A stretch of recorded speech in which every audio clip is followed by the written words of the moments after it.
welcome to Simply Nihongo. With the N2 test behind me, I decided that I will review the materials that I used for studying and share my thoughts about how it went.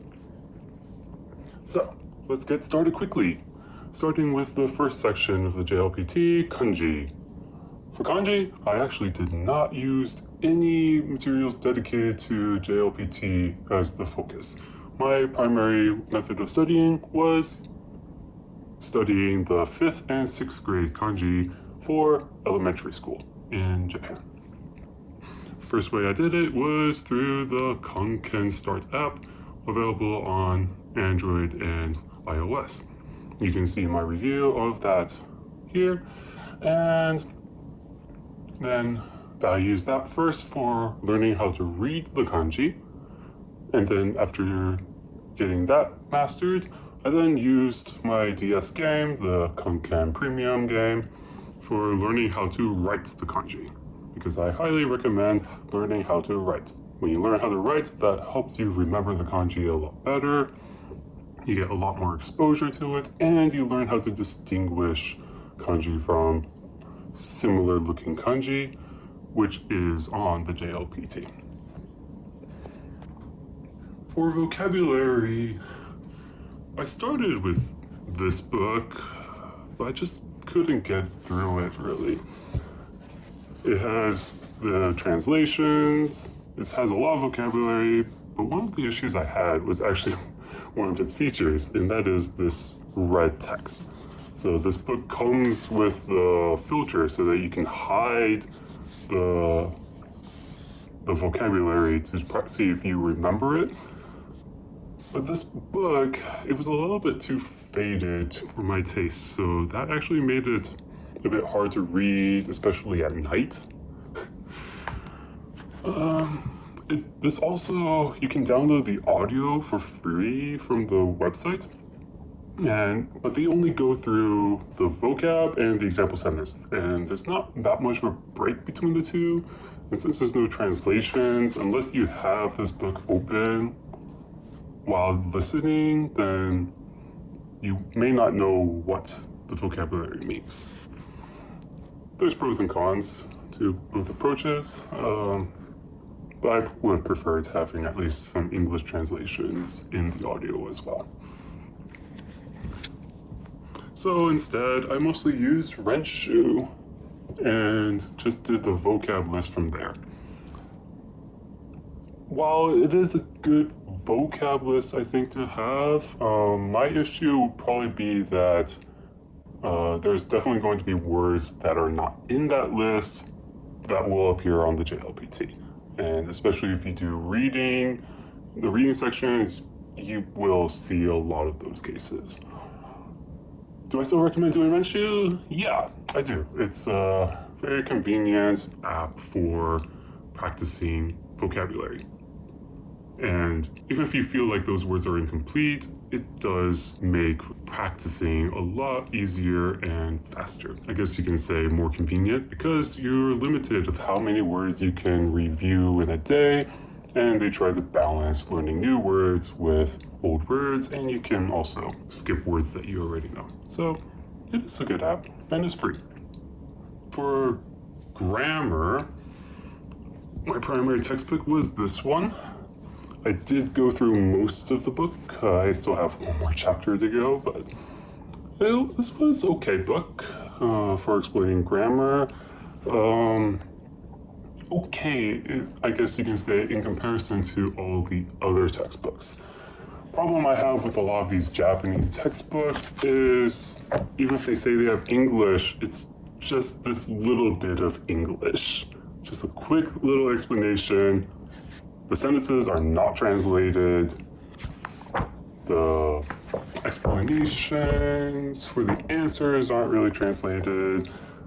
So it's very important to have either a teacher or some resource to supplement this.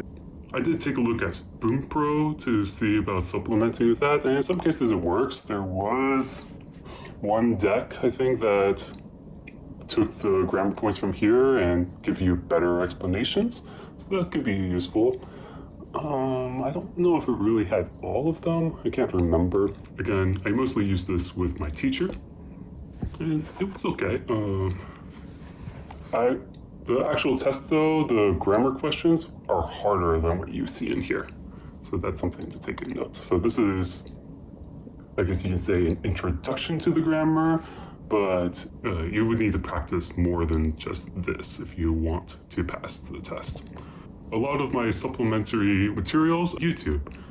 Big shout out to Game Gengo and his N2 video. That was very long, very, very, very long, but I also cannot tell you how many times I have gone through that video practicing the grammar. And that was probably my main supplement for the explanations in that textbook. So, thank you again for Game Gengo. You are a very valuable resource. Another good channel is the Japanese with Yuka. That one is, she gives most of her content in Japanese, but her explanations I found to be on the more easy side. So she uses more simple Japanese to explain things. Occasionally we'll throw in some English, especially for just the rough translations of grammar patterns. So I recommend that as well. And then the third channel that I used was Nihongo no Mori. The quality varies depending on the teacher, but there was one teacher who I thought was very good. I recommend checking that out. Again, depends on the teacher. So if you see one teacher that is a little bit hard to understand, try looking for the other teachers, and I think that would be good. And then, actually there was a fourth one that I used, and that is the Koto Japanese, I believe. You probably remember me mentioning that in the N3 video. There's not as many N2 videos for it, but again, very, very nice. They speak in Japanese, and the explanations I think are really nice and easy to understand. Probably my biggest complaint on there would be how they describe some grammar patterns. Can make it a little bit hard to understand how they actually executed the grammar point. And then I'll also give a shout out to, I think it was Voilin's Life, if I remember, also having an N2 guide. However, I actually didn't use it as much as I intended to, but shout out for that. I think that would also be a very valuable resource to consider. For reading, I was highly recommended this book, the Shinkansen Master Dokai. People said that the texts in here resemble the text that you would see in the actual exam, and I think they are right. The passages in this book do resemble the difficulty in the exam, so I believe they got that right. But everything is in Japanese, including the explanations. So again, you may want to have a teacher. We're working through this book. There are other books. I believe there was one I was considering that had some English translations for even the passages, but I just wasn't certain about if the level of the reading would match the actual exam. So that's why I ended up not going with it, though perhaps I should have. Okay. For practicing for the exam, so practicing the questions, I got this book here.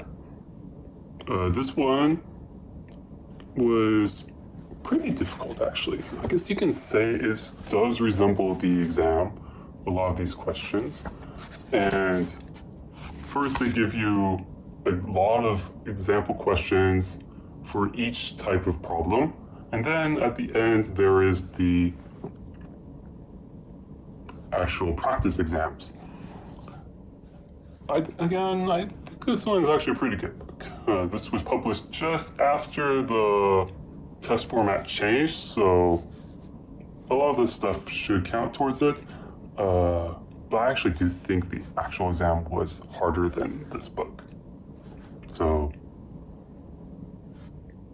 we will have to see about that. we'll see how my test results came out.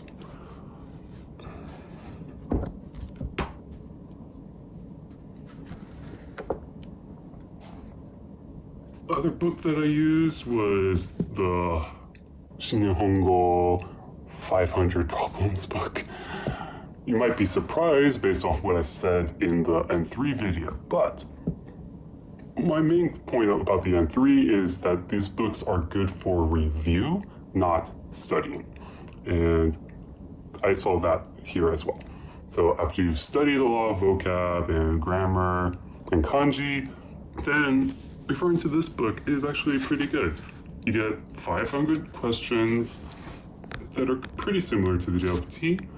I think my big issue is the practice test at the end of each week only gives you 2 options, which might give you some false confidence for passing the exam.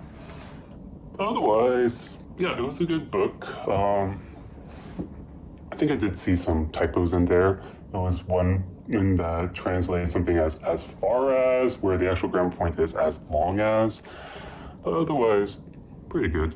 And then the other resource that I used was the BoomPro practice test. You've probably seen my review of those practice tests. Again, highly recommended. They are very helpful, but they are also a lot easier than the actual exam. And the timing, despite trying to time them similar to the actual exam, for me, I could finish those practice tests really fast compared to the actual exam, where you have to put the input on a paper. So that's something to keep in mind. And yeah, I did plan to use BoomPro for studying grammar, but I actually had a lot of trouble trying to get BoomPro to update my level from N3 to N2. And by the time I finally got that sorted out, basically my trial ran out and I just wasn't motivated to learn the grammar through BoomPro anymore. Again, I still recommend the practice tests. The fact that they give you the explanations in English is a very big plus for me. Compared to all the other materials that I showed you, BoomPro is the only one that really explains everything. Oh, unless we're talking about Japanese with Yuka. She does a great job explaining every option, why they don't work, etc. So when it comes to studying, that's probably my favorite channel to recommend. Okay, back to BoomPro. They do still occasionally have issues with their explanations. Not in that their explanations are wrong, just that they mapped them to the wrong answer. But then when I mentioned it to them, they fix it. So, props to them that they generally at least have correct explanations. They just need to make sure that their mapping is correct. Very good resource, at least for the practice tests. Grammar, still up in the air, if that's good or not. And then an honorable mention is we also have this book here. This drill book, it promises that you could finish it within 15 days. But unless you actually understand how this book works, I think that's a little bit difficult. So if you just open it, then you feel like, like you just do one of these a day. But there's actually like 6 sections to go through. So the explanations are like at the end of the section, and then you have another section, and then another section, and some practice exam sections. So I think if I actually went through this, that could have been very valuable. I don't actually know so much because I just had actually too many materials to work through that I didn't have time to go through this, especially with work. And also trying to upload my Let's Play and Study Japanese videos. Okay, so that's it for my review of the materials that I use for studying. But I guess my big takeaways is if you want to study for kanji, studying the 5th and 6th grade level kanjis will be a great help. I had a lot of confidence in my kanji, and pretty much every study material that I use, I did very well with the kanji. So, actually, pretty much, I only focused on the 6th grade for most of it. I didn't review 5th grade so much. There's definitely a lot of 5th grade kanji that appear, but they actually appear so frequently in materials that you probably can get away with just focusing on the 6th grade as long as you've learned 5th grade before. Thank you for joining, and okay, there actually is one more, but I'm not ready to talk about it yet. This was a very important resource, but it actually requires its own video, and this has gone on long enough. So stay tuned, subscribe, so that you can be notified when that video explaining this other resource drops. Okay? So yeah, stay tuned, and I hope to see you next time. Bye.